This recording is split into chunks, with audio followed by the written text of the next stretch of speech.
నమస్కారం సార్. నమస్కారం. So, government ఎగ్జామ్‌కి ప్రిపేర్ అయ్యే స్టూడెంట్స్ ఎవరైతే ఉన్నారో, నోటిఫికేషన్స్ ఎప్పుడొస్తాయి అని చూస్తూ ఉంటారు. ఎస్పెషల్లీ రీసెంట్‌గా గత 2 ఇయర్స్ నుంచి రైల్వేకి సంబంధించి షెడ్యూల్ ప్రాపర్‌గా వస్తుంది. ఆ క్యాలెండర్ కూడా ముందుగానే రిలీజ్ చేస్తున్నారు అని చెప్తున్నారు. అండ్ రీసెంట్‌గానే రైల్వేకి సంబంధించి కొన్ని నోటిఫికేషన్స్ ఉన్నాయి. కొన్ని వేల పోస్టులు ఉన్నాయి అని వింటూ ఉన్నాం. ఇంతకీ ఆ పోస్టులు ఏంటి? ఎవరు దీనికి ఎలిజిబిలిటీ? ఏ విధంగా ఉంటుంది సార్? రైల్వేకి సంబంధించి గ్రూప్ డి నోటిఫికేషన్ ఒకటి రిలీజ్ అయిందండి. ఈ నోటిఫికేషన్ ద్వారా 22,000కు పైగా ఉద్యోగాలు భర్తీ చేస్తారు. సో దీనికి ఎడ్యుకేషన్ క్వాలిఫికేషన్ ఏమో 10th క్లాస్ అండి. 10th క్లాస్ ఎలిజిబిలిటీ ఉన్నటువంటి వారు మెజారిటీ మిస్ అవుతున్నారు. చాలా మంది ఈ పర్టికులర్ కేటగిరీ ఎవరైతే ఉందో ఇది చాలా మిస్ అవుతుంది. ఐటీఐ అండి. ఐటీఐ చదివిన వాళ్ళు మాకు ఆపర్చునిటీస్ లేవు అని అనుకుంటా ఉన్నారు. ఆర్ఆర్బి గ్రూప్ డి నోటిఫికేషన్ కి ఐటీఐ చదివిన వాళ్ళు కూడా ఎలిజిబిలిటీ ఉంది. మన 2 తెలుగు రాష్ట్రాలలో నార్మల్ డిగ్రీ ఎంతమంది చేస్తున్నారో ఐటీఐ కూడా సుమారు ఈక్వల్లీ ఎంతమంది చేస్తున్నారు. సో గవర్నమెంట్ సెక్టర్ లో ఐటీఐ ఎలిజిబిలిటీ తోటి ఉన్నటువంటి వండర్ఫుల్ నోటిఫికేషన్. వీటి సాలరీస్ కూడా తక్కువేమి రావండి. ఆన్ పేపర్ మనకి వచ్చేది 35,000 అని ఉంటుంది, కానీ it will go up to 40,000 also with allowances, extra work, ఓటీలు ఉంటాయండి. రైల్వే డిపార్ట్మెంట్ లో చాలా మందికి ఆన్ పేపర్ ఉన్న దానికంటే ఎక్కువ శాలరీ వస్తుంది. అలా కూడా మనం సంపాదించుకోవచ్చు రైల్వేలో. ఎందుకంటే ఓటీ ఉంటుందండి. మీకు ఎగ్జాంపుల్ చెప్తానండి, ఇది గ్రూప్ డి రిలేటెడ్ కాదు, జస్ట్ అన్ ఎగ్జాంపుల్ చెప్తున్నాను. లోకో పైలట్ ఉన్నారు, అసిస్టెంట్ లోకో పైలట్ ఉన్నారు. ట్రైన్ సికింద్రాబాద్ స్టేషన్ నుంచి స్టార్ట్ అయింది. ఓకే, 8 hours డ్యూటీ అని అనుకుందాం. 8 hours డ్యూటీ అయిపోయిన వెంటనే ట్రైన్ ని ట్రాక్ మీద ఆపేసేసి నా డ్యూటీ అయిపోయిందని దిగలేరు కదండి. డెస్టినేషన్ కంపల్సరీగా తీసుకెళ్ళాలి. సో ఈ 8 hours తర్వాత దాటిన అవర్స్ టైం ఏదైతే ఉంటుందో దాని అంతటికి కూడా ఓటీ వచ్చేస్తుంది, over time payment. Very nice. So railway department లో వర్క్ లైఫ్ బ్యాలెన్స్ కూడా అలానే ఉంటుందండి. సో ఆబ్వియస్లీ షిఫ్ట్లు ఉంటాయి, నైట్ షిఫ్ట్ ఉంటుంది. Because railway is very important for India and Indians.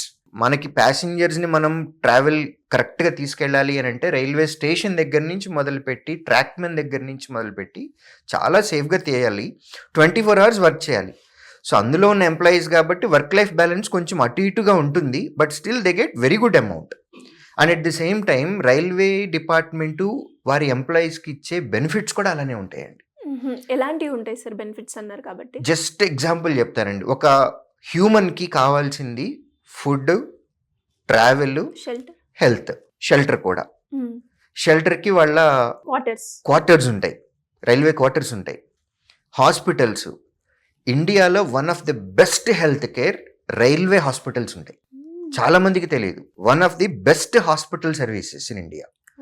వారికి వారి ఫ్యామిలీలో ఉన్నటువంటి డిపెండెంట్స్ ఎవరైతే ఉన్నారో వారందరికీ ఉంటుంది.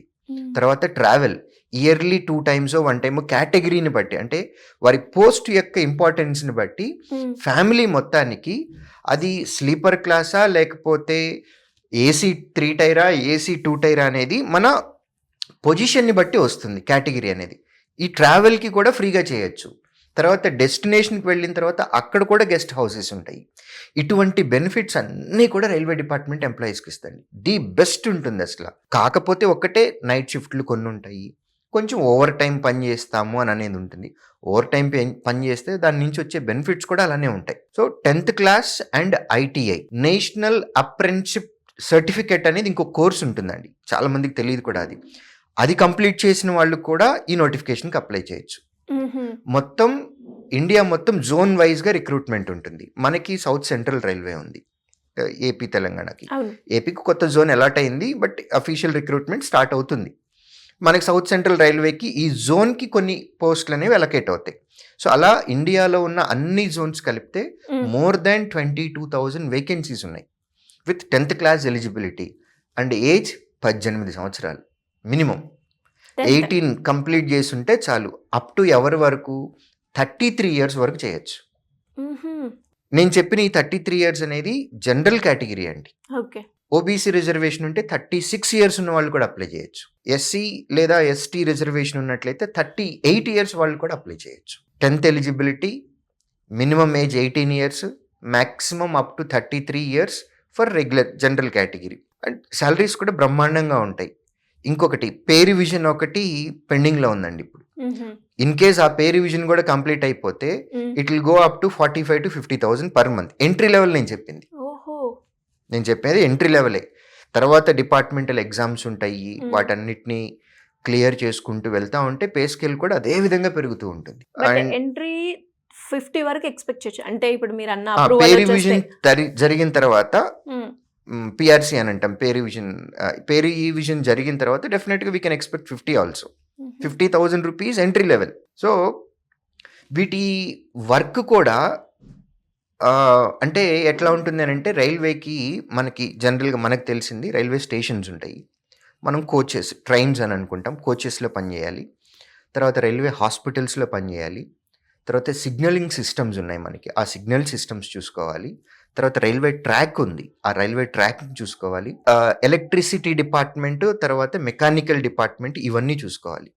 వీటితో పాటు రైల్వే వర్క్షాప్స్ ఉంటాయి, రైల్వే వర్క్షాప్లో కూడా పనిచేయాలి. రైల్వే యార్డ్ అని అంటాం. ఇప్పుడు తెలంగాణలో యార్డ్ అని అంటే మౌలాలీలో ఉందండి. Yard is a place where you park all trains.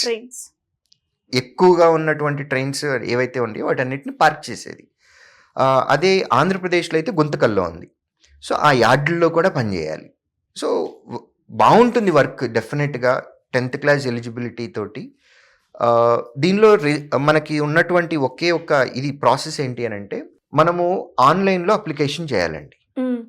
దీనికి డబ్బులు పే చేస్తాం, ఆ డబ్బులు కూడా మళ్ళీ రిటర్న్ వస్తాయి. డబ్బులు రిటర్న్ ఇచ్చేస్తారు, provided you should write the exam. మీరు ఎగ్జామ్ రాయటానికి మీ ఊరు నుంచి వేరే ఊరికి వెళ్ళాలి, ఆ వెళ్ళేది ట్రైన్లో బుక్ చేసుకుంటే ఆ ట్రైన్ టికెట్ డబ్బులు కూడా వెనక్కి వస్తాయి.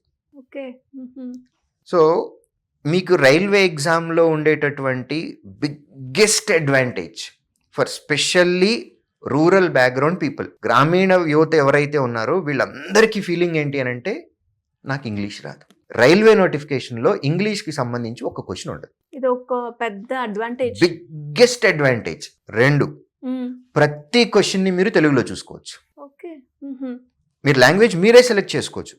మీరు ఇంగ్లీష్లో చదవాలి అని అనుకుంటే ఇంగ్లీష్ పెట్టుకోవచ్చు, మీరు తెలుగులో క్వశ్చన్ చదవాలి అని అనుకుంటే తెలుగు సెలెక్ట్ చేసుకోవచ్చు. దీనికి ఇలా ఉంటుందా సార్ మనకి? లేదండి, ఇప్పుడు స్టాఫ్ సెలక్షన్ కమిషన్ కండక్ట్ చేసేటటువంటి ఎగ్జామ్స్లో కూడా అలానే ఉంది.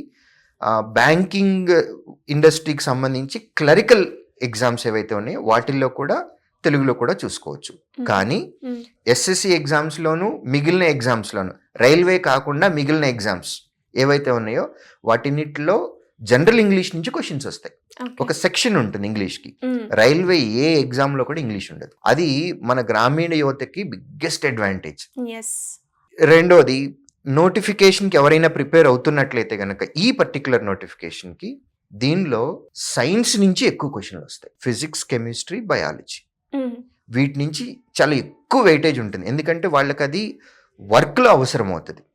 ఫిజిక్స్, కెమిస్ట్రీ అనేది సైన్స్ ఎక్కువ అవుతుంది, ఎక్కువ వర్క్ తోటి వాళ్ళకి రిలేటెడ్గా ఉంటుంది. కాబట్టి మోస్ట్ కాన్సన్ట్రేటెడ్ ఏరియా సైన్స్ ఉంటుందండి. ఎన్ని లెవెల్స్ ఉంటుంది sir exams? First return exam ఉంటుంది అనండి, 100 క్వశ్చన్స్ ఉంటాయి, 90 minutes టైం ఇస్తారు.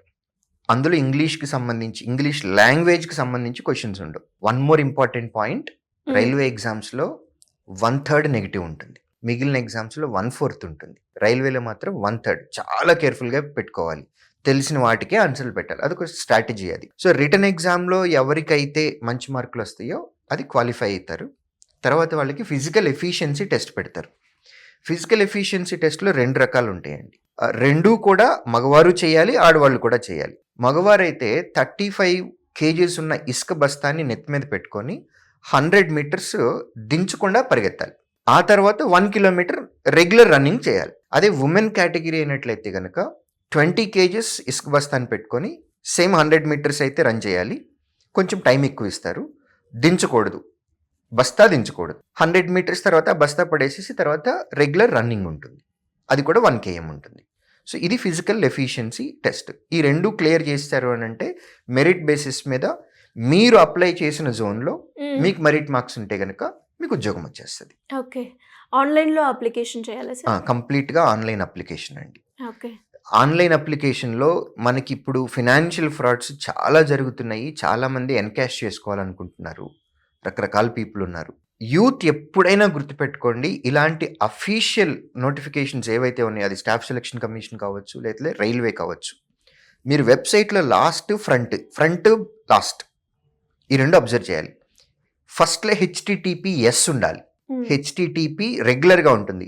HTTPS అంటే సెక్యూర్డ్. అది లాస్ట్లో .gov.in ఉంటుంది.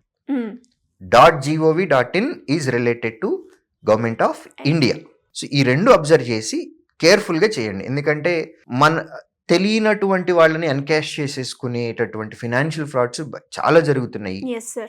సో ముందంతా సేమే ఉంటుంది. ఆర్ఆర్బి అప్లై ఆన్లైన్ ఇదే ఉంటుంది. లాస్ట్లో ఏదో ఫేక్ వెబ్సైట్ పెట్టేస్తాము, సేమ్ అలానే పెట్టేస్తారు. మనం అప్లై చేస్తాము, మనం నిజంగా అప్లై చేసాము అని అనుకుంటాం, కానీ మన డబ్బులు వేరే ఎవరికో ఫ్రాడ్ వాడికి వెళ్ళిపోయినాయి.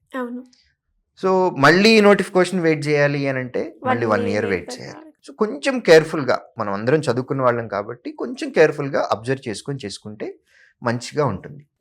Great information sir. మీరు అన్నట్టుగానే అంటే ప్రాసెస్ చేసేటప్పుడైనా, ఎగ్జామ్ రాసేటప్పుడైనా ఈ 1 year మనకి ఏ చిన్న మిస్టేక్ చేసినా ఆగిపోయేలాగా చేస్తూ ఉంటుంది. అలా కాకుండా ఉండడానికి అండ్ ఎస్పెషల్లీ ఎవరైనా కూడా ఇంకా గవర్నమెంట్ ఎగ్జామ్కి ప్రిపేర్ అవ్వాలి అనుకునే వాళ్ళు శ్రీధర్ సిసిలో జాయిన్ అవ్వాలి అంటే ఏ విధంగా ఉంటుందంటారు? ఏపీ తెలంగాణ మా ఆఫ్లైన్ సెంటర్స్కి విత్ పేరెంట్స్ వచ్చి మా టీమ్ని కన్సల్ట్ అవ్వచ్చండి, లేదా స్క్రీన్ మీద కనపడుతున్న ఈ నెంబర్కి కాంటాక్ట్ చేయొచ్చు. Thank you sir. Thank you so much.